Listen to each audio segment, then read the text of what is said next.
Yeah. Also in that '05 tournament, Dev, the one of the all stars for in that tournament was Jared Spurgeon. Holy shit! Really? Yeah. Oh yeah. Damn. Where's he playing? I was playing Knights of Columbus, I believe, out of Edmonton. Oh, okay. Yeah. God, that's a throwback for me. We had this discussion off air. So Devin was lucky enough to play in the Max Midget tournament here in Calgary for 2 or 3 years, and for those. He has the infamous the infamity of being kicked out of a game for sliding on the ice to elbow a Russian kid in the head. So this is the person we get to deal with every time we podcast. Yeah, not my shining moment. I remember that play though, like it was yesterday. I got tripped up behind the net on the offensive zone. I was rushing the puck, and there was no call. And I remember looking at the kid. I remember the number going back into the defensive zone. He had the puck and was curling around the net, going to the half boards where the hash marks are. And I was going for the hit, and he fell. And I was like, I'm finishing my fucking check, and I did. But it was with my elbow on the ice as his head was on the ice too. So not ideal. Yeah. Oh, Devin. Suspended for 1 game after that. Yeah, I was obviously kicked out of that game and suspended for the next one. Yep. And what happened after? We didn't do well. We didn't make it to anything after the round robin. I think we were a couple points out, which was a little bit of a heartbreak. But overall, it was a great experience. Like overall, the biggest kick in the nuts for me was the fact that I was called up every year to the UFA Bisons, the former UFA Bisons, from my age 15, 16, 17, and then my last year that I tried to try out for them. I guess it was my 17 year, so my second year of midget. I got to the last cuts and they didn't take me, so I had to go back to Airdrie AA, and I was not too happy about that. So that left a sour taste in my mouth. I get it. Yep. All right, we are live.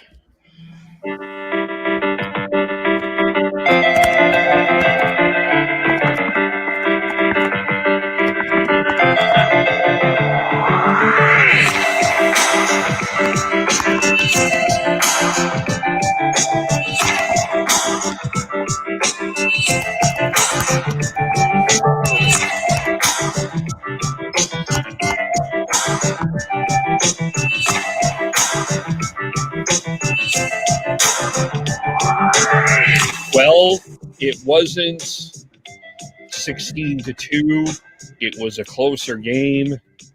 But it didn't leave us. Did it leave us satisfied? I think that's going to be an interesting question. What comes out of this?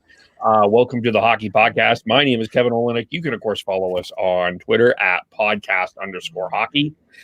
You are watching. If you're watching on Facebook Live, you can like or follow us on Facebook as well, or live on YouTube, where I said this yesterday. We have the Mark Messier amount of subscribers, so we could always build that up. See, that was funny. That's humor. That's you too. That's funny. So YouTube as well. Please like and subscribe there, as well as subscribe on wherever you get your podcast, as the audio will be out after.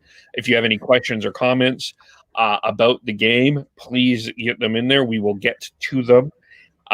We are joined here by Sean. Hello, Sean. Hello, Kevin. It's today was a little bit less of a walkover, but a little just as frustrating at times. I don't know. In different ways. Okay. Yeah. Okay. Yeah. Devin, who an anniversary of sorts for him if you missed that. But how are you doing? I'm good, Kev. Yeah, a bit of a different game today. I honestly would rather this game that happened today as a spectator to watch this one in comparison to yesterday's. But as far as habits and work ethic, I'm a little concerned for the Canadians.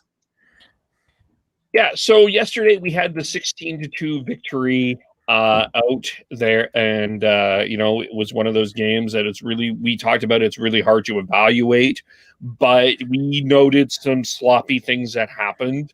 A couple of things, I guess, before we get into this as well. Brayden Schneider was suspended for one game for his hit yesterday. That's not a surprise. But what may have been more of a surprise was Dylan Holloway was injured and is day-to-day, so he was not in the lineup, which allowed Connor Zary, Flames prospects Connor Zary and Jacob Pelche to play together with Quinton Byfield. We'll get into that. But yesterday, it was 16-2. It's one of those games that we were like, it's really hard to nitpick a 16-2 victory, but there were some sloppy things that happened. And to me, I think some of that kind of the drolls of the second half of that game when it was over kind of kicked into gear for most of this game for Canada. They got the early goal from Jacob Spence. Jordan Spence. I'm sorry. I knew when I said Jacob, it was wrong, but Jordan Spence, which is by the way, just a great story. I think that's kudos to him jumping in and able to score in his first junior game. But they had 10 shots about halfway through the first period. They didn't get a shot until, I want to say, about 5 minutes left in the second period. And they got to 2-0, and then Slovakia scored late, and then Jack Quinn scores the empty net goal. But this was one of those games, to me, I don't know whether to give Slovakia credit for having a structure that kept Canada out of the way, or this was just one of those games that Canada did not put the effort in that they needed to. I think wasn't necessarily an effort issue. I think with Canada, a part of it is this is their third game they've played as a team. So the chemistry, I don't think, is quite there yet. And especially offensively, they were able to cycle the puck like decently, especially the Zary and Pelche line. But in terms of being able to find that the right pass to create a high danger chance, I thought was definitely lacking, and they were lacking in confidence to make that to try and make the dynamic moves towards the net. That's going to come, though. I do think that's going to come. But I think it's less of an effort. Also, they're on the second night of a back-to-back. Even if it was a bit of a blowout last night, you're still not going to have your full strength conditioning wise, especially after everything they've gone through the past month. So I wasn't happy with the game, but I think there is some stuff that you can chalk up to rust, conditioning not quite being there, and then chemistry not quite being there. Because there isn't someone on this team that you can look at and say that they are at the level of like a Trevor Zegras who can just find those passing lanes that other players can't. So they have to be a little more in sync as a team, and they just aren't quite there yet. I understand where you're coming from, but every team has the exact same thing, right? They're on the same level playing field. They're not every team's going to be in sync. They're not going to have the chemistry. So I understand that passes aren't syncing up, but at the same time you gotta step up in moments like this, and you got to make sure that you're able to rise to the occasion. And I felt like tonight was it was a little column A, column B. The Slovaks were able to shut down key opportunities from the Canadians, and were able to just kind of suffocate them a little bit in their own defensive zone, the Canadians' offensive zone. So as I also want to give credit to the goaltending as well. I thought that both goaltenders played fantastic and made very massive saves, key saves when they needed to make them. So I have a hard time having the narrative that the chemistry isn't there, which is true. But I feel like these high end players have the ability to rise above the non chemistry of a team. I think I very much agree with a lot of what you said there, Dev. I think it is a little bit of what I said and a lot of what you said as well, in terms of I want to see them to step up, and that's why I was for this first split second after McMichael made his between the legs deke. I was frustrated because I thought there was an opportunity for him just to go backhand on the far post, but the fact that he had the confidence and the swagger to try that move is something that this team desperately needs. It just really feels like they're missing that big personality. They're missing Kirby Doc. Because I remember watching in the Russia game, he was willing to go and try and do some solo move, like those solo stints and force the issue. I haven't seen enough of that from Team Canada. I didn't see enough of that tonight at all. One more thing I want to chuck in there because I agree. I feel the first instinct when you see a showboating play like that, it's why are you doing that? There could have been a better play at that moment in time, but looking at that replay, an inch higher and an inch lower, he would have scored. Mm-hmm. Right, because that the Slovak goalie had his arm right there perfectly to stop that puck. So good on him for trying something that, especially within the limelight that he's in. I respect that. But one other thing you got to think about as well is coming off a blowout win from a back-to-back night, coming back with that focus that we were talking about last night, making sure that you are 100% into that game and willing to sacrifice your body, sacrifice yourself for the team, and make sure that you're following the coach's instructions. I remember saying last night that the coaching staff has a big task ahead of them to make sure that Canada stays focused, even though it is against the Slovaks. I was expecting not a blowout like last night, but at the same time, I was expecting a little bit more than what they gave tonight for sure. And maybe conditioning has something to do with it, for the fact that they had to shut everything down for 2 weeks and didn't have that ramp up for their bodies to get used to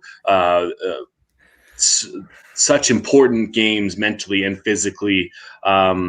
Going from a back-to-back night, especially after a win like that, it's super hard. So good on him for getting the win. Good on him for persevering, even though it was a little hard to watch. But overall, I mean, they got the job done. I guess to me, one of the things that I think came out of this, and look, I mean, yeah, the U.S. had 70 shots or whatever yesterday against Austria. And I understand that they don't have, we can talk about the U.S. and what they did last night, but I don't see a lot of creativity yet from this Canadian team. And it does concern me because especially these are 12 forwards that are first round draft picks. So there should be some sort of, I would suspect, some creativity. I think is not an unreasonable expectation. Like Connor Pelche and Zari and Byfield on that line together, I thought was one of the better lines tonight. But I didn't see anything that was like, wow, that's a really nice pass. Pelche forechecked very well. Zari does a really good job at pedaling, and Byfield does all things well. But there's nothing like spectacularly creative about that forward group, and that also concerns me going forward when you're starting to play the U.S., the Russians, or the Swedens when we get into the middle round of this. Because the U.S., say what you want about what happened last night, there's a lot of creativity in terms of how they're going to create offense. That's why Trevor Zegras. That's why I brought up Zegras. God. He's got some. He thinks the game on a completely different level in terms of being able for playmaking than most other players in this tournament.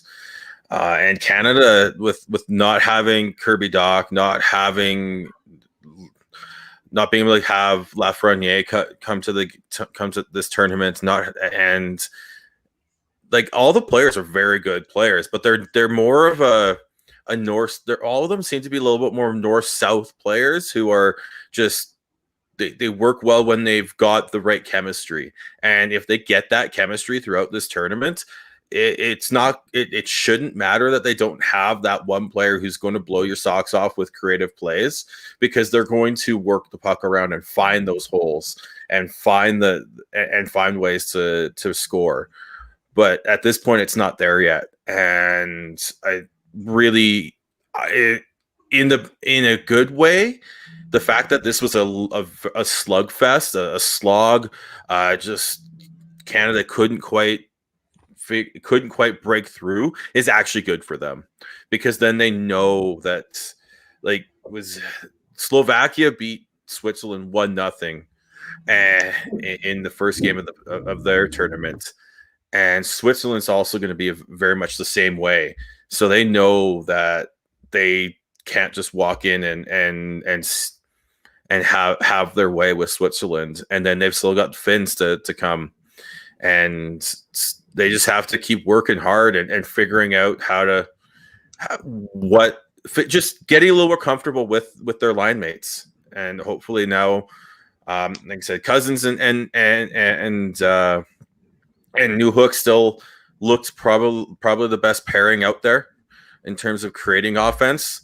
But that Perfetti line, they had a couple really good shifts to creating absolute chaos in front of the net, and that was a good sign later on in the game. And that Perfetti line, if that line starts going, then watch out, because that could be the catalyst for Team Canada going forwards.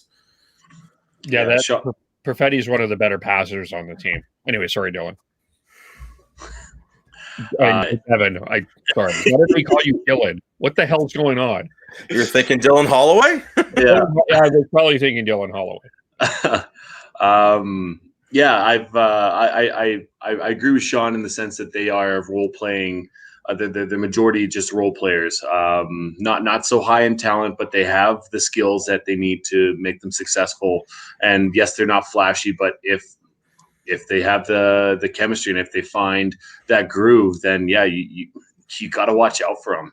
They will be able to grind the shit out of you, get the pucks deep, and have that skill to get the puck in front of the net and score. But I mean, once again, props to Slovakia tonight for shutting them down and making sure that they weren't able to do that. I feel like they were very well coached, and they were able to just smother the Canadians. But I think tonight it shows that they are missing Kirby Doc, and they are missing that star power. It seemed like McMichael was kind of stepping up and trying to show off his skills, and good on him for doing that. This is the time to do it. As far as going forward in their careers, they probably won't get that opportunity to have the confidence to do this again at this high of a level. So I'm curious to see how not tomorrow, but the day after, 29th, goes against Switzerland, and see if they can somehow pick it up in a day off of watching some video of this game and trying to figure out, okay, this is what the Slovaks were doing to shut us down, and try and use their creativity, because all these players are all majority of them have been drafted. So that they have the skill set, they have the drive, they have the determination to do better from game to game. And I really hope that they're able to show that they can rise above what they did today, because today was mediocre at best for them. Yeah, it certainly wasn't their best event. I did put a poll out on Twitter. You can vote on how are you feeling about the Canadians? Are you feeling frustrated or you're not worried? Looking at the latest here, there so far we have. I'm just pulling that up here. Give me one moment. Boop, boop. And then I want to talk about the defense as well. But we are at not worried is leading at 66%, 33% say frustrated. But so I mean, I guess we'll wait till a lot of people will wait till the medal rounds. I think the other part I just want to get into is we'll get before we get into the goaltending defensively. I don't think that this is going to be a hot take, by the way, but Anaheim with Trevor Zegras and Jamie Drysdale are going to be good for years to come. I think that's pretty clear. Oh, hi, Kitty. Hello. Hello there. Yes. Welcome to the podcast. Oh, goodbye. Carl. But how did we feel about Bowen Byram? Yesterday was a bit of a I don't want to say he was terrible yesterday. He certainly wasn't terrible yesterday, but he had a couple of glaring giveaways. How did you feel about the defense and specifically Bowen Byram? It was, I think, a little more the same, honestly, in my opinion. They were trying to hold on to the puck a little too much, but part of that is there was times when the forwards were releasing way too early, going up the ice way too early, and not supporting the defensemen. So the defensemen were forced to skate the puck up the ice more than they really should. And I think that was one of the biggest issues there. Byram, I thought outside of that, had a very good game. He was physical. He had a couple of really good hits and just good separating the puck clean, hips into everything like that, and just it was good. I liked his game today, and I was really happy to see how physical he was, because they need, especially going up against Finland and then into the medal round, they need their defensemen to be physical. Caden Korzak also stood out to me as a defenseman who was jumping up and making impacts in the play, as well as being a tough defenseman to play against in the corners. Yeah, I didn't mind the defense as a whole today. Sean's right. It seemed like the forwards weren't supporting the defense enough coming out of the defensive zone, and that's huge for a breakout. You do want to stretch out the ice, but you got to have that support there so that you don't find the defenseman trying to do too much as they're trying to get the puck out of the zone, because that's when turnovers happen. That's when odd man rushes could happen. And I was happy with Bowen Byram. I really like Jamie Drysdale's game too. I thought he played pretty well overall. That pair is really good. Yeah, totally. And they're going to be solid NHL defensemen going forward. I'm quite interested to see how they develop and how they are going to impact the NHL. But as a whole, yeah, the defense did pretty well, considering it was just I just found the defensive zone was decent. Well, was better than decent. I thought that they played pretty well. The neutral zone and the offensive zone, I feel like that's where Canada had a hard time today. Yeah, that was more of a transition game more than anything else. I thought was really something that they need to work on. Even just they said that the forwards were cheating up ice too much. They were trying to force passes. They weren't being patient with the puck. There was a couple turnovers where they would just grab the puck along the boards and look to make a cross ice pass through the danger zone in their defensive zone. And it's something that I know that the coaching staff is going to be showing them whenever they do their video review of this game, because it against Slovakia you can get away with it, maybe against Finland, but probably not. But once you start playing against Russia, the States, Sweden, whoever you end up playing in this tournament, you're going to get burned on that, and they need to shut those mistakes out right now. Otherwise, they're not going to medal. Yeah. Fair. And even the cat agreed.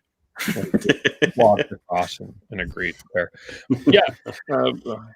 And what are we feeling about Devin Levi? And he didn't have. His best save probably in this tournament was the Tim Stützle chance against Germany. He hasn't had anything spectacular, but I also think he's been quite solid, and I think the team around him feels confident with him. And I think it's neat that they didn't know who he was, and now that I think that they're starting to respect him.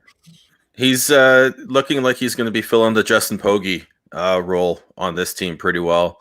Not a high end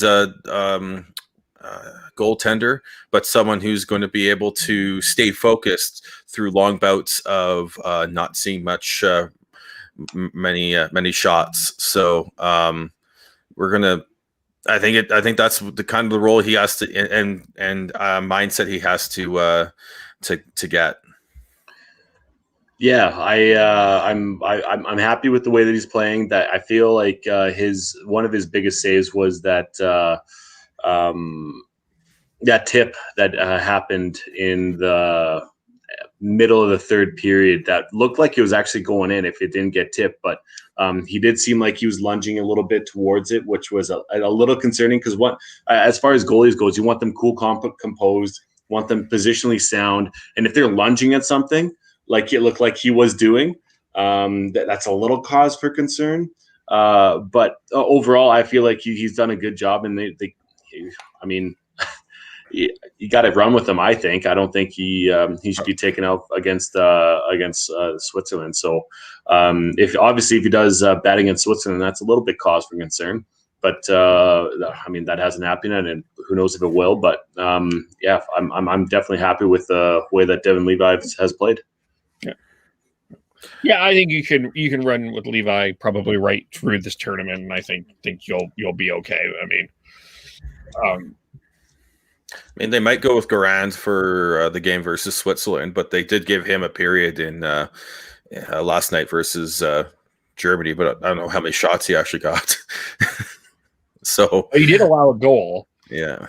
So I think it was. Well, they got 20 shots yesterday or something like that. No, they had 15. They had 15 shots. We had 16 goals, and that was like the whole kind of funny thing about it, right? But I wouldn't be surprised if they give at least a period to Grant, but I don't know. We'll see. Yeah, I think it'll depend on placement. It'll depend on how that game against Switzerland goes. Really, I think will be the telltale. But if they're going to give Garand any playing time, it's going to be versus Switzerland. If you got to hope that they are able to solidify or have confidence in one goalie before they hit Finland, and it's only one more game until Finland. So this next game is going to be massive for Devin Levi if he gets a chance to start. Yeah, I would personally, for me, I would just stick and let Levi play the whole game and just get him ready for Finland, and just because I think this team. What you're saying, even in a blowout situation, if it is a blowout, you're like, I don't know, you're treating this a bit too exhibition-y for me. That you're just, but when you play Finland, like you need to be at this level, not trying to get to this level. You need to be here as opposed to driving to get here. So that's where I think the Switzerland game becomes a bit more important for that. Mm-hmm. They definitely need to make sure that they're focused and that they are solid. And I hope that it's not going to be a blowout. I hope that it's going to be a close game, just in a game before Finland, just so that they're able to do what they need to do to make sure that they are ready for that challenge against Finland. Because if they're not ready for it, Finland's going to take over because they're able to do that, and they're able to make a big difference in that game. And I'd be very, very concerned if things don't go well with the game against Switzerland.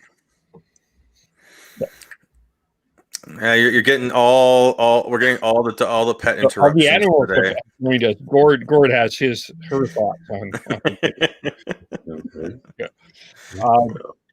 Is there anything else on this game that we want to get into, or? I don't think so. I think we covered it all. Like I said, I think it. Hopefully, this they take this with a grain of salt, knowing that they're still developing the chemistry they need, but they also need to find a way to take the bull by the horns and find a way to make an impact next game versus Switzerland, because they can't just keep grinding away like they have. Yeah, and even though, it's funny that we're saying grind in a way after a 16-2 victory yesterday, but I hear what you're saying. Yeah. Let's get in. There was some other news that happened today, so we'll touch on this a little bit. Mike Hoffman signed a PTO with St. Louis, which seemed a little bit weird to a lot of people, but it's they're going to put, according to David Pagnotta and a couple of Twitter folks, they're going to put Alex Steen and Vladimir Tarasenko on LTIR. Is it LTIR or LITR?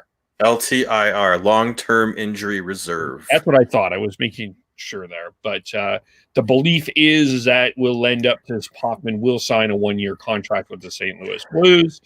St. Louis still has to sign Vince Dunn as well, so that's why they couldn't just have signed him and just go over the cap by the certain amount you're allowed during the offseason. Yeah, and I wouldn't be surprised if someone else, another team, might come in with a bigger offer, depending on what happens here, because you see that all the time with a PTO, that another team signs that other player. Look at Versteeg. He was at the Edmonton Oilers camp, and then Calgary decided to sign him before anybody else did. So Brendan Morrison as well, but this is a little different with no exhibition games. So I'm not sure how you're not going to really see what Hoffman looks like, unfortunately. But I wouldn't be surprised. But I think his first option, unless someone comes in and they're a contender and they come in with more money, then I think Hoffman's going to St. Louis. I think it's going to be hard for a lot of teams to match what St. Louis would offer overall anyway. I think he was expecting. I think he's not going for cheap. Like, this is not. I mean, I think he has an expectation that he's going to end up in St. Louis. I could see if someone sneaks in that. You're right. I could see that, but I think he's going to end up in. I think pretty chance that he ends up in St. Louis. Did Vancouver drop the ball here? No, Hoffman is a very he'll fit. He's not what they need. He's a left shot sniper, and that's it. Like, they've got JT Miller, they've got Elias Pettersson, they've got Brock Besser, all very good scorers. What Vancouver needs is a right shot forward who can play tough minutes with Bo Horvat. So Hoffman is not a fit for the Canucks.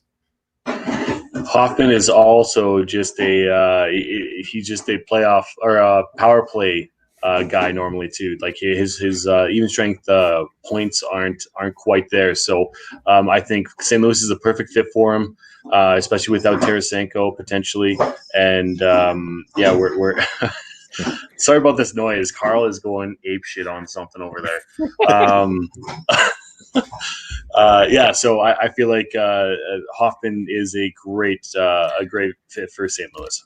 And to add on to Devin, with his the Hoffman being a power play specialist, he also his spot is where Petey lives on the power play. So you're not going to replace Petey on your first power play with Mike Hoffman. So yeah, he wasn't a fit for Vancouver. I know there was some talk about it.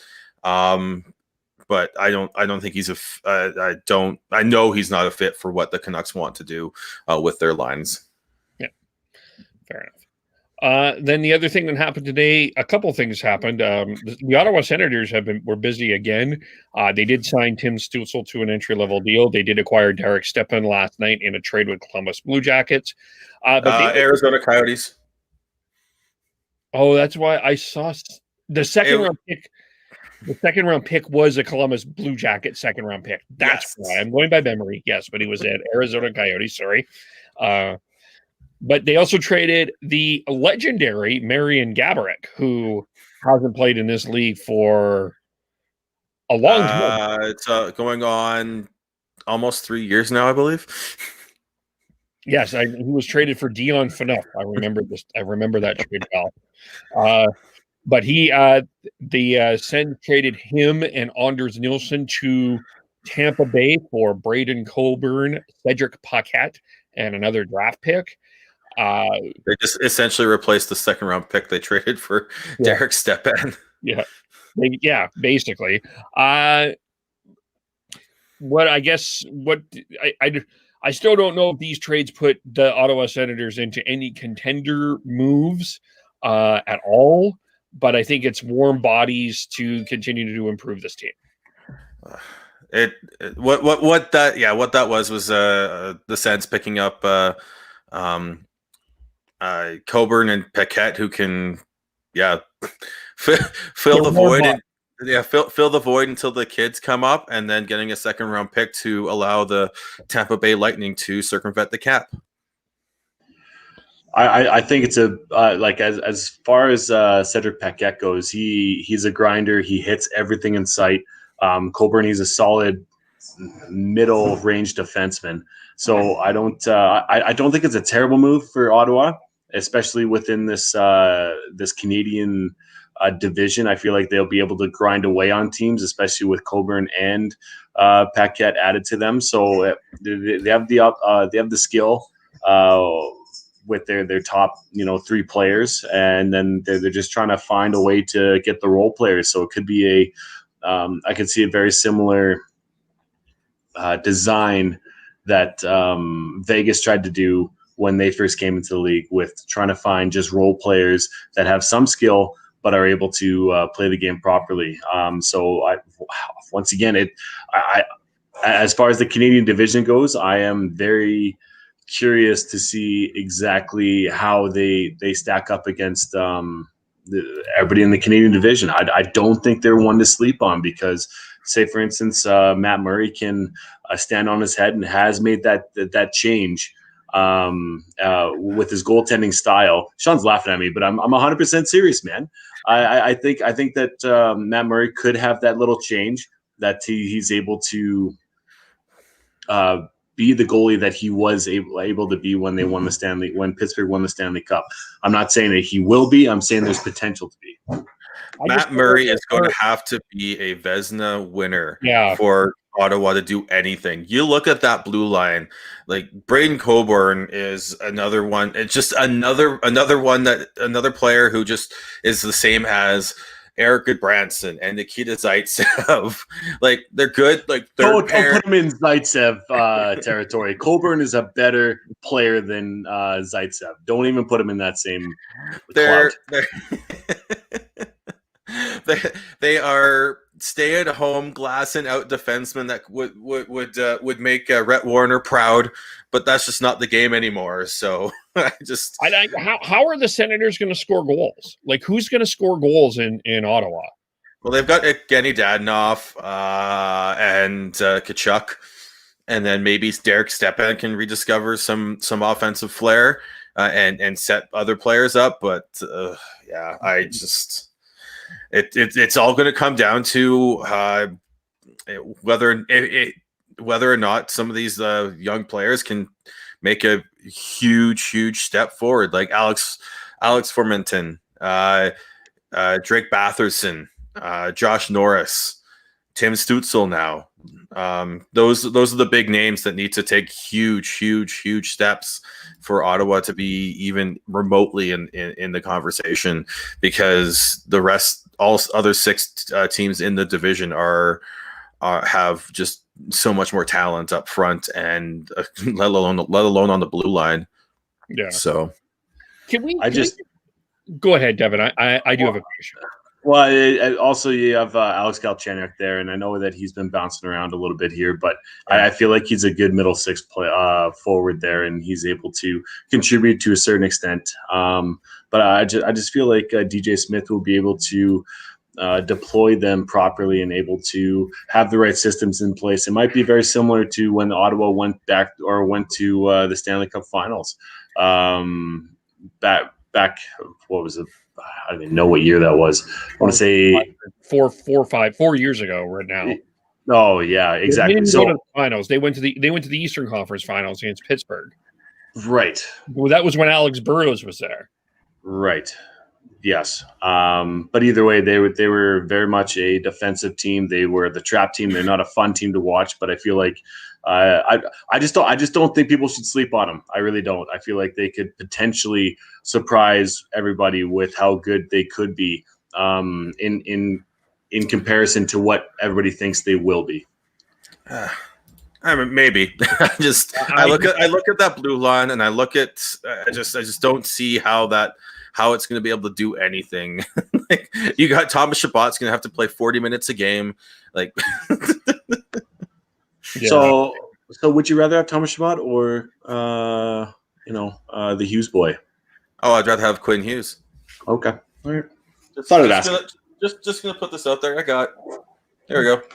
He's probably going to get traded next year anyway, so I wouldn't hold on to that. Thomas Chabot? Yeah, he probably wants out. No. Quinn Hughes. To flip this, how the hell did the Tampa Bay Lightning pull this off? They were over the cap. That is what they pulled off here. I mean, I'm not saying is cap circumvention. Yes, like this is I don't know why Trading for two players who are going to go straight onto your LTIR. Trading for players that go straight onto your LTIR should be illegal in my opinion. I hate it. Sean hates it. Yeah. Well, like you think about it, like you have the Canucks getting absolutely just shit on by the NHL for doing a legal contract during the time, and then they get retroactively punished. And then they're the only team that gets it because everyone else gets to go on LTIR and then gets traded. Like, it makes it all. You talk about cap circumvention. This is it. This is literally cap circumvention. They're able to dress a better lineup because they are traded for players who are going on to their LTIR. It is absolute crap. If the Canucks were able to do that, you'd be overjoyed with it. So don't tell me that you're upset with it. You're just upset with it because your team can't do it. No, it's crap. It's not. Stop it. You're not. No, it is crap. Get out of here. It's a double standard. It is a complete double standard. Oh my god! Like, just think about it. Like, all right, so you have a player who got injured. Okay, then you can put him on LTIR to replace said player. That is what what that's for. Not for trading for that so you can acquire more players. No. The Leafs did it last year, and I was just as annoyed with it last year because you were just annoyed with it because the Leafs did it, and that's why you're upset with it. Listen, if it's a part of the law, if it's a part of the CBA, you're able to exploit it to the nth degree, right? Oh yeah, and then Gary Bettman decides, that's not how I thought about it. Therefore, I'm going to punish you for becoming creative. No one's being punished right now. Oh, they should. Well, they're not though. So your point is void. No, that's what the NHL did for the back end contracts, the front loaded contracts. Like, if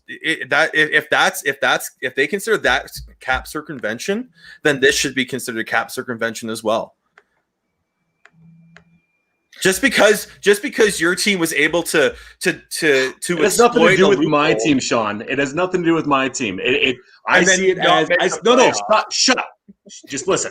If it's within the CBA and if it's within everybody who agreed, because it's collective bargaining agreement, if everybody agrees to it, there's always going to be a loophole somewhere. There's always going to be something that someone's going to exploit every single time. It's still cap circumvention, and I'm still allowed to be upset about it. You're allowed to be upset with it, but I'm saying that you're wrong for allowed to be upset with it because it is allowed in the NHL. So I'm allowed to be upset with it, but I'm wrong for being upset with it? Sorry, Dev. No. I had No. I'm saying you yourself are allowed to be upset with it, but you can't be upset to the nth degree that you are upset with it because I am allowed to be upset like that because it's the NHL's got a double standard that just that doesn't make sense to me. That's why I'm upset. Well, they're probably going to allow some leeway here because we're going into a flat cap. They're probably going to. This happened last year. I know. This happens every year. This happens all the time. I mean, isn't Chris Pronger on a contract with the Arizona Coyotes still? Pavel Datsyuk, I think, on there somewhere too. Like this has happened for a while. So exactly. But I think the NHL may look a little bit this way with it because of getting into a flat cap. So I wouldn't be. But the whole point of the cap is to create. It is to create the Gary Bettman's favorite word. I can't remember. Why am I drawing a blank on this? Parody. Yes, Gary Bettman's favorite word is parody. And if you're going to allow these loopholes so that these big money teams, because that was the whole point about the front loaded contracts, is because the big money teams could do it and the small money teams can't. Now you've got the ability, like if you have money, you have an owner who's willing to deal with this and the insurance headache and everything like that. Then, and you've got an owner who isn't. That's not fair, and that's not the parity that the cap's supposed to bring. That's I hear both sides of it. It's just we had this. We were like, how the hell is Tampa Bay going to pull this off? And whether we like it or not, they did, and they're in good shape coming into training camp that starts in about a week or so. And anybody who thinks that how convenient, quote unquote, it is for Kucherov to be on LTIR. It's like, are you kidding me? You want your best player to play. He is the best player on Tampa Bay. You want him to play. So don't give me that shit. That part is not any sort of circumvention or anything like that. You want Kucherov in your lineup. You'll trade an Alex Kalor, and you'll trade a Tyler Johnson to make room for him. How about Steven Stamkos? Good thing Steven Stamkos has a no movement clause because he doesn't want to go anywhere. And they did ask him this offseason to see if there was a way to do it, but he doesn't want to go anywhere. And rightfully so, with the tax implications down in Florida. Like, why would you want to go anywhere else? The only other place you can go is Vegas, and Vegas is completely capped. Yeah, that's going to be interesting. That'll be the next story. Well, let's see. Basically, when we look at this, you get Tampa's still over, but they're going to get under with LTIR. Anaheim's over the cap. Washington's over the cap. Vancouver's over the cap. St. Louis, they're going to get under. Edmonton's over the cap. They'll get under with Clefbaum. The Leafs are over the cap. Vegas, Winnipeg, Montreal, and then Calgary, Dallas, and Carolina all have less than $1 million in cap room. What I think that teams are going to do if they're close enough to the cap that they just won't roster, quote unquote, enough players. But the other thing that I don't know if everybody knows is that it works the exact same way as if there was an AHL team. If you're not on the roster, you have to go through waivers. If you don't get through waivers, you can't. For instance, you can't put Johnny Gaudreau on waiver, or you can't dress him that night if you want to give him a night off because the season's too rigorous and too fast and furious for him. Like you gotta understand that it works the exact same way as it did last year. So you can't just be willy-nilly with this type of things. And you got to understand that it's going to be little moves here and there that's going to make or break a team. Yeah, I think there's going to definitely be a few teams that are going to carry less than the full quote unquote NHL roster size, which is 23. They'll probably carry 21, maybe 22 players, and then go the full six player taxi squad that they can call up whenever needed. That is one thing that's going to save a lot of teams, a lot of these teams that are over the cap right now. Even the taxi squad, though, they need to go through waivers. Yeah, they need to go through waivers, but they're still they won't count against the cap, is what I'm saying. No, totally. You need players on that taxi squad that can be sent up and down without waivers. I think you need at least one or two of them. Well, an example is Pierre Engvall. Right now, he's technically in the AHL, but you know that he's not going to stay there forever. Yeah, Pierre Engvall. He is waivers exempt, is what I'm trying to say. Yeah, so he's someone that could definitely be on that taxi squad. So if they need to call someone up to play, they can do that and then send them back down. Which is why, and then with the Flames, I think a good candidate for that would be Zach Ronaldo. No, he has to go through waivers there, Dev. Oh, I thought it was a two-way. It doesn't matter with two-way though. It's games. Waivers is all about games played and seasons accrued.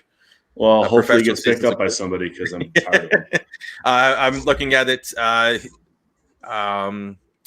Luke Philp is someone potentially, depending on. I don't see him. Yeah, I don't see him. I'm just looking at it.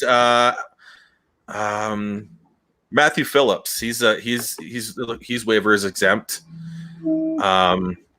Dmitry Zavgorodny. If they decide to keep him here in North America, he'd be a good option for the Flames in that aspect. And then on the Canucks, Niels Hoglander is the big one. He's coming over. He's waivers exempt.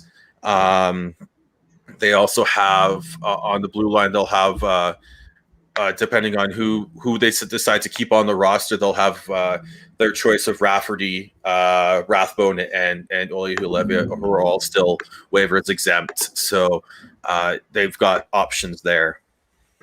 One that you missed off of the Flames would be Glenn Godden. He's also waiver exempt too, and I know that there's been talk about him being potentially pushing for a spot here at camp. So just as a bit of a better example there. And then on the blue line for the Flames, you've got Connor Mackey and Alexander Yellison, who are both waiver exempt. There's lots of big talk for Connor Mackey, and Yellison was called up a couple times last year. As far as Yellison goes, I was not really too impressed by him. Like, he held his own pretty well, but I'm really curious about Connor Mackey. I have not seen him play yet, but obviously the Flames have been talking him up like crazy. So I'm really curious on how he could potentially crack the lineup here. But yeah, Sean's right. He 100% will be on that taxi squad to go in and out of the lineup for sure.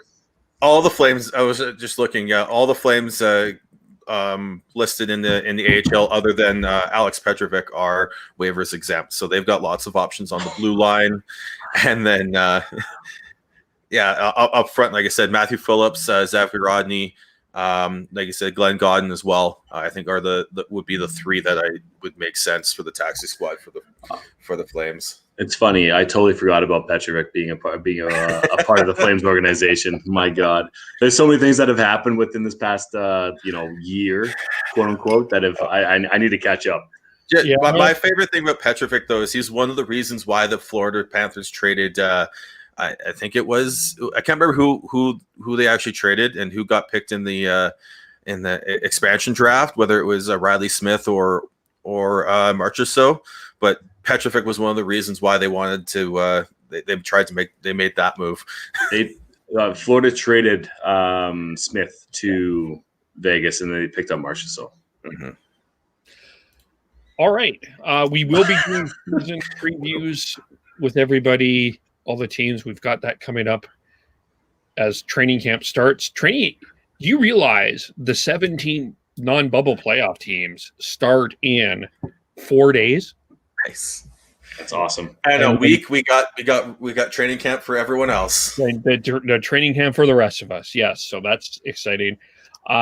Working on some things, but we'll leave it there. We will be back on Tuesday recapping Canada, Switzerland, 4:00 Mountain, 3:00 Pacific is when the game is, and we'll recap after that. How do we follow everyone? I am Beardy Canuck 03 on Twitter. I'm Gordhouse09 on Twitter. And then just let the dog know that, back to the audience is rude. The face camera. There you go. There we go. Yeah. Hi, Heidi, Amazeballs, Schneid's, SCHNEIDZ, Tyler, T Noble, Mimosas for Mittens. And I am KEVOLE. Subscribe, like us on Facebook and YouTube. Subscribe wherever you get your podcasts. Thanks, everyone. We will talk to everyone really soon. I know, Devin, I was going to kick you out 3/4 of the way through in honor of what happened. I decided not to. So, bye.